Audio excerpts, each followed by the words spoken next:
오늘은 원피스 1066화 풀버전 리뷰 및 분석입니다. 영상 바로 시작합니다. 1066화의 첫 시작은 에그헤드가 900년 전 고대 왕국과 같은 문명을 가졌다는 베가펑크의 이야기를 들은 밀짚모 제작단의 반응으로 시작합니다. 베가펑크의 이야기를 들은 프랑키는 말합니다. 무슨 얘기야, 아주 먼 옛날 미래 도시가 실제였다고? 이에 베가펑크 1호 사카는 말하죠. 어디까지나 다소리다. 다만 한때 고고하게 목숨을 건 남자가 그 왕국을 기록했고, 그리고 그 왕국은 어느 장소에서 발견된 기계와 제조된 연대가 일치한다. 이에 로비는 말합니다. 그 기계는 공백의 빙의를 만들어낸 거야. 그리고 베가펑크 1호 사카는 말합니다. 떠올리기엔 괴로운 이야기겠지만 22년 전 너의 고향 오어라는 행운의 버스트콜로 전멸했다. 나는 오어라가 그 왕국의 존재를 눈치채고 만 것이 원인이라고 생각하고 있다. 공백의 100년이나 한때 존재했던 고도문명의 어떤 왕국과 20개의 왕국의 전투의 역사. 싸움에서 이긴 20개의 왕국은 그 후 세계 정부를 출공하여 지금의 세계를 만들었다. 그리고 그 고대 왕국의 사상을 누구에게도 물려주지 않기 위해 세계 정부는 역사에서 그 모든 것을 지워버렸다. 이에 상제는 놀라며 말합니다. 잠깐 기다려봐, 베가펑크. 혹시 그걸 알게 된 녀석은? 상제의 말을 듣고 베가펑크 1호 사카는 말합니다. 제거됐다. 이에 우석은 놀라며 말하죠. 잊어버려라. 나 자신 아무것도 못 들었어. 그리고 베가펑크 1호 사카는 다시 말합니다. 아직 가설이라고 말했을 텐데. 하지만 이 코로빈, 오어라가 만약 그 가설로 사라진 것이라 한다면 그건 정부가 이미 사실이라고 인정한 것과 다름없는 게 아닌가. 이에 로빈은 나쁘죠. 당신은 어느 입장에서 이야기하고 있는 거지? 오어라의 학자들은 귀중한 자료들을 연구한 끝에 가설을 세웠어. 당신 정도의 지위가 있다면 정부로부터 듣게 되는 거야? 베가펑크 사카는 말합니다. 아니, 모두 똑같다. 정부에 소속돼 있어도 나 역시도 입 밖으로 꺼내면 제거된다. 이에 로빈은 말합니다. 그렇다면 어떻게 왕국에 대해 조사한 거지? 온 세상에 긁어먹은 오어라의 문호는? 그때 베가펑크가 말합니다. 오어라의 의지는 살아있다. 그날 세계는 어수선해져 있었다. 세계 제일의 지식을 자랑하는 오어라가 하루 만에 한 명의 소녀만을 남겨두고 괴멸. 몇 달이 지난 후 나는 비밀스레 잿더미와 남은 오어라로 향했다. 죽은 고고학계의 최고권이자 클로버 박사와 친분이 섞인 허나라도 하려고만 했지. 그는 공백의 100년에 집착해 온 세상의 문헌을 구하고는 탐험가였다. 그리고 해군으로부터 세포타록을 반복해가며 세계에서 가장 유명한 고고학자가 되었지. 그리고 얼마 가지 않아 그에게 감명받은 학자들이 오아라 섬을 모이고 그 섬은 고고학의 성지가 되었다. 그 재능으로 인해 일어나 비극이라 할 수 있겠지. 그리고 모든 걸 알고 있는 나무마저 불타는 오아라에 발을 들인 나는 놀라고 말았다. 섬의 중앙에 있는 호수에 대량의 온갖 문헌들이 가라앉아 있던 것이다. 머저나 버스트콜로 불발하는 섬의 학자들은 미래에 남긴 재산을 남기고 죽은 것이다. 그리고 로빈은 과거 오아라의 일을 회상하죠. 그리고 로빈은 울며 말합니다. 당신의 예측대로 오아라는 왕국을 파헤쳤어. 그리고 베가펑크는 말합니다. 그 책들을 내가 펑크아자에게 가지고 가고 싶었지만 상층부에 귀에 들어가면 모든 게 끝이었지. 그리고 장면은 버스트콜을 당한 수개월 뒤에 오하라로 전환됩니다. 그곳에서 아인슈타인을 닮은 베가펑크가 등장해 호수 속에 담긴 책을 옮기는 거인족을 보고 말합니다. 거인족? 어째서 거인족이 이 책의 가치를 알고 있는 거지? 그때 자연군 대장 33살의 드래곤이 등장해 말합니다. 오랜만이고 베가펑크, 여전히 눈에 띄는 머리구만. 이에 베가펑크는 말합니다. 드래곤, 어째서 이 녀석이 여기에? 이에 드래곤은 말합니다. 나는 클로버 박사랑 친분이 있어서 말이야. 저 거인족이 신경 쓰면 도적 같은 게 아니야. 조사는 다 해놨다. 엘바 앞에서 온 모양이야. 저들은 문헌의 가치를 알고 있다. 다만 선장은 전신의 붕괴를 한 수상한 사내였지만. 그리고 드래곤은 베가펑크를 노려보며 말합니다.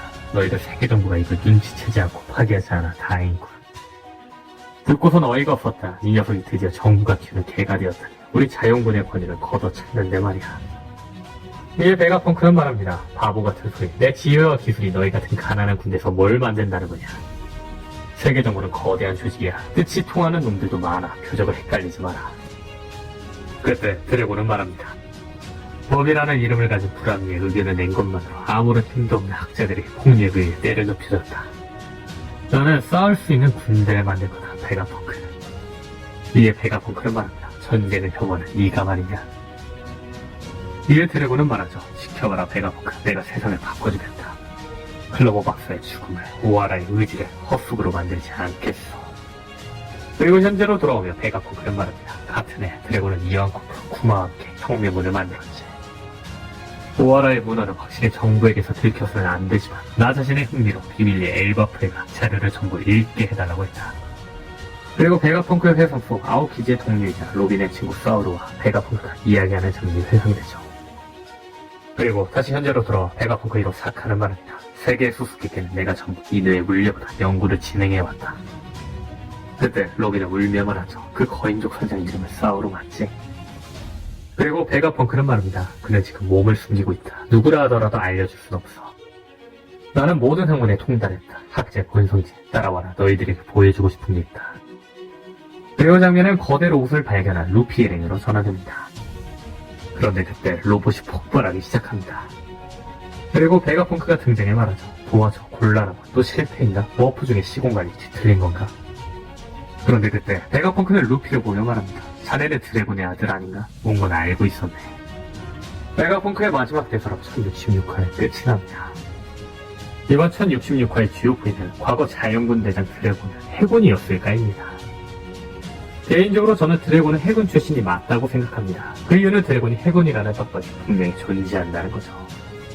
드래곤이 해군이라는 떡밥을 하나하나 이야기해보자면 첫 번째 떡밥은 중국 설화입니다. 중국 설화 속 바다가 있는데 노란색 바다에는 원숭이, 파란색 바다에는 새, 빨간색 바다에는 개, 그리고 하얀색 바다에는 용이 지키고 있었다는 설화가 있다는 겁니다. 그렇죠. 해군 대장들의 색깔과 바다를 대표하는 동물과 비슷한데 그렇다면 여기서 주목할 건 흰색 용이 있다는 겁니다. 앞선 설화를 통해 오다스의 해군 대장 시스템을 만들게 만들면 드래곤의 코드명은 흰용, 시로묘라는 거죠. 여기서 재미있는 건 또 다른 중국 설화에도 드래곤이 해군이라는 떡밥이 있다는 겁니다. 중국의 한 설화 속 왕에는 충신이 있었는데 그 신하의 모자 모양의 새, 원숭이, 개, 꿩이었다고 합니다. 그리고 이 중 새 모양의 왕관을 쓴 신하는 왕이 사악한 걸 깨닫고 왕을 떠났다고 합니다. 다만 다른 충신들에게는 진실을 알려주지 않고 떠났다고 하는데 나머지 충신들 중 개는 충성심이 강해 새가 떠나도 왕이 무언가를 저질렀을까 생각하지 않고 그냥 왕을 믿으며 엄청난 충성을 다했고 원숭이는 바보여서 새가 떠나도 아무 생각이 없었고 그리고 꿩은 새가 떠났지만 무언가를 하기는 너무 게을렀죠. 세계 정부의 단호한 정의를 따르는 아오키지 붉은 개, 뭔지도 모르고 그냥 따르는 기자도 노란 원숭이, 모든 걸 귀찮은 아오키지 푸른 꿩.